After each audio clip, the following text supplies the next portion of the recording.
தெய்தரா? என் பேரை சொல்லி என்ன கூப்பிடாத, கேட்கவே சகிக்கல.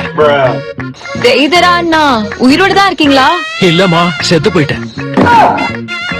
சரி, அப்ப சாஸ்கே எங்க இருக்கானாச்சும் சொல்லுங்க. என்னது சாஸ்கேவா? அவனும் மறுபடியும் உயிரோட வந்துட்டானா என்ன? அட, சாஸ்கே முதல்ல எங்க செத்தான்? ஏன்னா நான் என்னோட அல்டிமேட் ஆர்ட்ட பயன்படுத்தினேன். அது யாருமே இங்க கொஞ்சம் கூட கண்டுக்கவே இல்ல. இப்ப நான் தானே முன்னாடி இருக்கேன். நான் கேட்டதுக்கான பதில சொல்லு.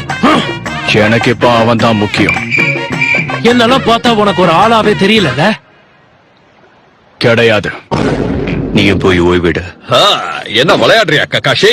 இந்த சமயத்துல போய் தூங்குறது வேலைக்கே ஆகாது. நான் ஒண்ணு சொன்ன இவன் அசந்து போற மாதிரி பதில் சொல்லுவான். ஏய் சாய், நான் உன்னை தொல்லை பண்றேன்னு நினைச்சுக்காத. இல்ல, பண்ணிட்டீங்களே, சொல்லுங்க. உன் மேல அவங்களோட சுண்டு விரல் கூட நான் போட விட மாட்டேன். ரைட்ரா.